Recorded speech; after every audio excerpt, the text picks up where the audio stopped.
This is David Diaz, former WBC lightweight champion of the world, and you're listening to The Grueling Truth. Welcome to The Grueling Truth Show, The Real Deal. I'm your host, Josh Benjamin. The last 3 weeks, we have done the topic of coaching, and to conclude our 4-week series, our 4-episode series, I have 2 guests on, both friends of mine. One is Nathan Aker. He's the head football coach at South Putnam High School. Welcome, Nate, to the show. Thank you. And I also have someone you might know. Obviously, you do. His name is Mike Goodpasture.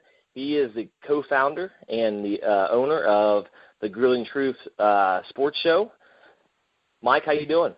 All right. Thanks for having me on, Josh. Hey, thanks for taking time to do so. Fellas, we're in our last week of the coaching series, and I've had some amazing guests on with some different insight, different philosophies, and I wanted you to come on it and share your wisdom with our listeners as well. To kind of start out, I asked every coach, why did you get into coaching? Nate, could you tell our listeners why you got into coaching? Absolutely. It goes back to the first time I, started playing sports, Pee Wee baseball way back when, up into my football career, just being around the guys, the different coaches that made a huge impact on my life, being there for me through thick and thin, and I just decided that was something I wanted to do. Awesome, and that's merely the same kind of response I've had for the most part with all the other coaches. Coach Mike Goodpasture, why did you become a coach? Yeah, it's better than getting a real job, Josh. No, I'm kidding. No, but I mean, really, you get a chance to impact somebody's life, no matter what age you're coaching, whether they're 8 or 30. And, I mean, I remember when I played Pee Wee football, when I went to South Dearborn and stuff, I don't really remember much. But I know the thing that makes you feel best as a coach is 10 or 15 years after, when just out of the blue, one of those guys will send you a message or call you just to see how you're doing and tell you what an impact that you made on their life. Because I could tell you this, when I played through high school, I don't remember when I was 10, 12, 13. I don't remember much from when I played there. And I think a lot of that was just maybe I had guys that didn't handle me right. And I could tell you all the way up through high school and into college, I'd never really had a coach like Nate was talking about where I think, man, he really impacted my life. And the thing is, I don't think that anybody should do anything if their heart's not completely in it.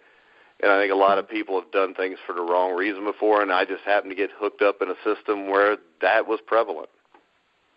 Yeah, and all the coaches that I've had, including this week, have been pretty passionate about why they wanted to coach, whether it was impacting lives, whether it was they loved the game, whether it was, those things and then some. I'm so excited to have people like you on here so that listeners can understand how a lot of coaches, maybe not all of them, but a lot of coaches, especially my guests, of course, are very passionate in the love of the game and making people better, especially young people better. So awesome job, guys. The duties of a coach are numerous, and we could go on and on and on about a bunch of different items as far as the duty of being a coach. Nate, besides the actual coaching part of the sport and reference football at this point, what else is there to do besides the actual coaching part? Well, I'm going to tie this first back into what you guys just spoke about. Everybody thinks it's about calling the touchdown pass or the perfect blitz or, teaching how to tackle the right way or whatever. It's all that other stuff. It's the relationships with the kids. It's, getting them through a tough time. It's helping, get them set up for college. It's helping them, with a class that they might be struggling in. It's just so much more. We've had some different things happen where, there's some adversity in the community or, the kid's family, and you've got to step in and maybe raise money or just, help out. A lot of things that a lot of times go unsaid, and that's what it's really all about. The actual sport part of it is just a small kind of portion of the time there. But back to kind of your question, boy, there's a tremendous amount of stuff. And I was told a few years ago, if you just want to coach and you just want to run the drills and call the plays, be an assistant coach. If you're wanting to do everything else and coach the sport, then throw your hat in the ring there to be a head coach. But just the scheduling, the academic portion of it, the hiring coaches, the sitting in on boards, committee meetings, whether it's a booster club or a youth football league, or working with your kids, setting up goals, off season strength and conditioning, professional development. The winter's a big time for coaching clinics, guys getting together and kind of sharing ideas, working camps, working your own camps, recruiting your players, recruiting your kids in your school to come out for your program. And then at the end of that, you've got a job.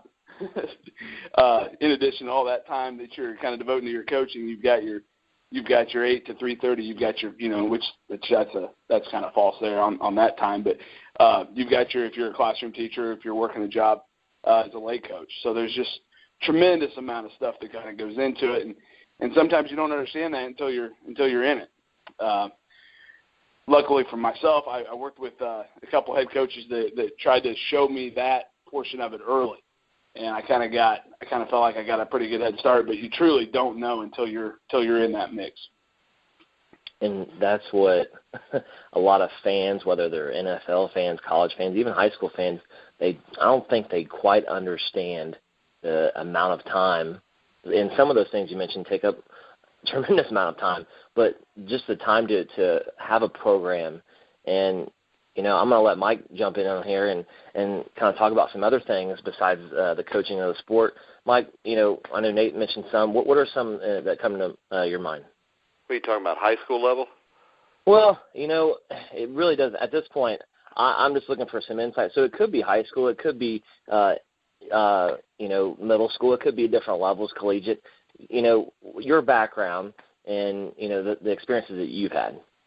Well, my background is I haven't coached high school football till this year. For the last 10 years has been basically just arena football.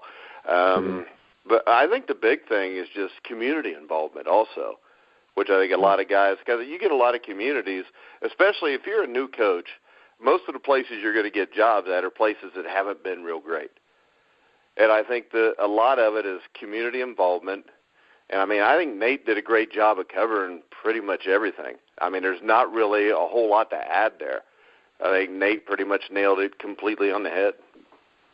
And, some things on the other realm, and it may involve coaching, I guess, per se, but, having your strength program and going through that off-season program, I guess considering coaching, you would be doing that while they're in the weight room, coaching them up on form and those types of things. Inventory tracking of your equipment and all those types of things. I know that may take, a couple days to do, but it's obviously a continuous thing when you have conditioning, reconditioning of the helmets and shoulder pads and things like that. And I think Nate alluded to at the very beginning was building relationships, and not necessarily like something on your task to-do list is build relationships. I'll tell you this, Josh, not to interrupt you, but no, go ahead. I forget what I'm going to say a lot of times if I don't just butt in. You can ask my wife; it annoys the crap out of her. But I think the biggest thing to building a team is to teach these kids to basically care about each other and love each other.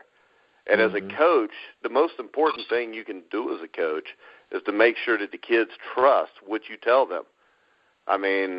I think this, if you're a great football coach, you can be a great baseball coach, even if you don't know the sport as well. Just because if kids know that you really, truly care about them, they will go the extra mile for you. And I think in the end, that's the most important thing to coaching, is to make sure that people know that you're there for their best interests and not yourselves. I couldn't agree more, Mike.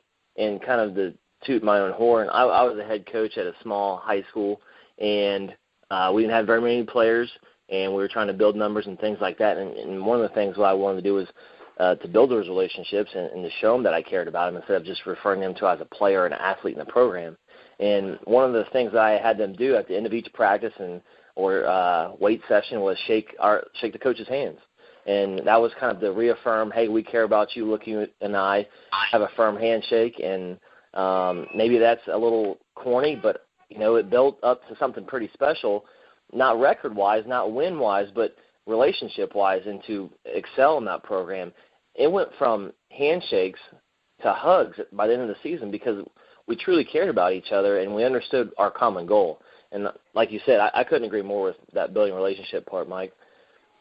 Going along with the coaching realm and talking about in-season items and those types of things, Nate, describe a week during your season and the time that you would use for that specific sport, in this case football.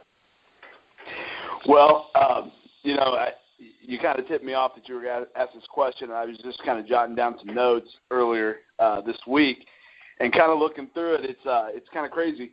I kind of started thinking about it is walking off the field after a Friday night football game. It's all great. You win, you lose, you're on to the next thing. Whatever ends up happening, people think you just go home.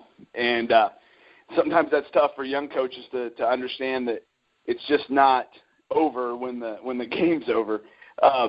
Nothing more humbling than getting a big win on top of the world, and then you got to go stick your hands in the laundry and get the laundry going, or clean up the locker room, or deal with that kind of stuff. As soon as we walk off and the kids are all taken care of and fed, and the injuries are checked or whatever, we're inside. We're inside quick and I've got a great staff that helps us, that helps us accomplish this stuff. But we're on the film upload. We're already getting the film online so we can exchange it, so we can review it, and then we have a meeting. We have a staff meeting. We can kind of decompress, get some food, and kind of talk through things. More of a kind of a staff camaraderie session, I guess, if you will. And then on to the weekend, we bring our kids in.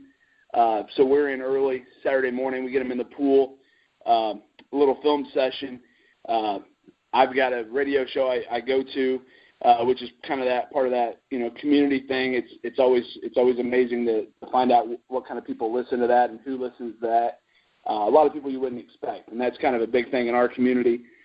Being able to pump up the guys and just try to say as many names as you can, kind of pumping up your players and motivating them a little bit there while they're in the pool. And then as we get back to school and we go through the film and kind of set the tone for the next week just a little bit and finalize the night before, it's you run outside real quick and hope you can catch a little bit of the youth football game that's going on. Trying to kind of see those folks and build relationships with those kids and those parents. Hopefully you can catch a little bit of that. Sometimes that's with our schedule. That's a little that might be a little bit of a weakness because we are kind of going at the same time there. But and then one of my mentors kind of suggested that we take a 24-hour break or take a day to just kind of relax and do some family stuff. And that's hard to do when you're kind of in that rhythm. It's hard to take that time and do that. And I personally try to do that on Saturday, whether it's run down and watch a college football game somewhere. Or, we've got some guys that are playing, so you try to check that out a little bit, or just mow the yard. There's a lot of different things there that you need to try to get done. And then Sunday's our big staff work day. You're up early. Sunday's an all day. It's a grind. A lot of different things to do, whether it's breaking down, statting the film from the night before, breaking down the opponent that you're playing the next week, whether it's data entry on the computer, drawing up cards, grading your offensive linemen, grading your position, doing your I do our defensive stats. We used to kind of have some of the stat kids that would do that. It's a great way to just kind of finalize that game, and you'll catch some stuff that maybe you didn't catch before. Big time scouting report day. Takes a lot of time, but getting that stuff put together so you can share it with the team on Monday. Meeting as a staff, talking on the phone as a staff quite a bit. That all takes place on Sunday. And then you get into game week. Your Monday's your JV game. with your varsity walkthrough, scouting report session, a little bit of film. You might have a middle